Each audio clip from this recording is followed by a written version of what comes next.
You are now watching Superstars Balita. Kung bago ka pa lang sa aking channel, please consider subscribing. Thank you. Tito, Vic, and Joey emotional sa pagkapanalo sa malaking laban sa kanilang buhay kasama ng mga fans ng Itbulaga. Alden Richards at Maine Mendoza, masayang-masaya sa naging resulta ng desisyon ng RTC Marikina.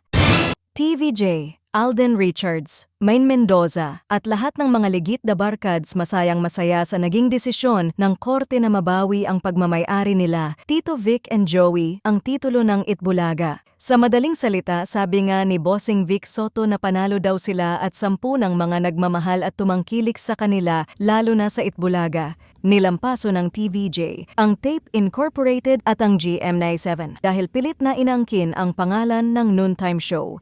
Marami naman sa ating mga kababayan na kinalakihan na ang Itbulaga at tinangkilik ito ng maraming tao. Ito din ang isang naging bonding ng pamilyang Pilipino ang manood ng Itbulaga kasama ng kanilang pamilya.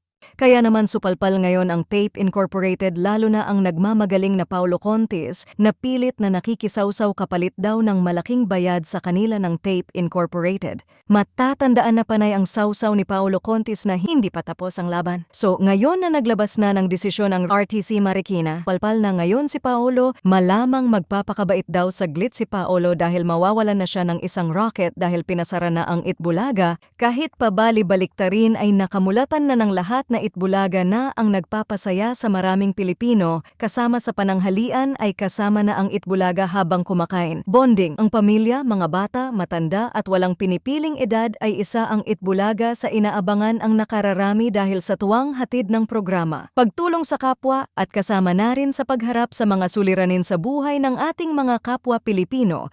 Kaya naman hindi rin basta-basta pwedeng kunin ang titulo na galing naman sa TVJ dahil sila naman ang original.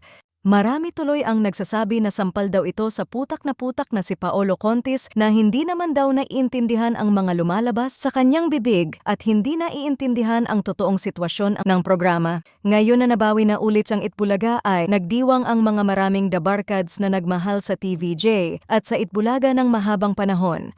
Ayon din sa source ay nagdiwang din si Alden Richards sa naging desisyon ng korte.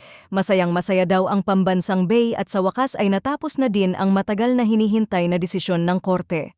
Alam naman natin na suportado ni Alden ang TVJ, kaya naman kahit na may movie si Alden para i-promote ay hindi siya nagpupunta sa Itbulaga Channel 7 dahil sa respeto niya sa kanyang mga dabarkads lalong-lalo na sa Tito Vic and Joey. Dito makikita ang sincerity ni Alden sa TVJ. Makikitang napakataas ang respeto niya sa kanila dahil narin na witness ni Alden Richards kung gaano kabuti sila bossing sa kanilang mga co-hosts, sa mga dabarkads at sa lahat ng nagmamahal sa Itbulaga. Dito din nadiskubre ang love team ni Maine at Alden na Aldab. At dito din nabuo ang Aldab Nation na maraming sumubaybay at sumuporta sa kanila. Kaya naman ganun na lang ang pagmamahal ni Alden at Maine sa mga dabarkads sa Itbulaga at kina Tito Vic and Joey.